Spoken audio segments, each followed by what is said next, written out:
Hi everyone! Nag-ready ako ngayon ng pancake.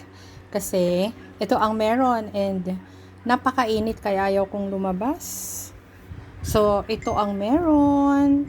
Gawa ko ng pancake. Then I have scrambled egg at saka hotdog. This is the first time na kumakain ako ng hotdog after so long years.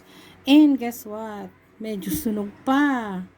Dahil dyan, ayan, nasunog dahil dyan sa aking may kuko. And of course, I have this black coffee. Lalagyan ko yan ng collagen. Yan.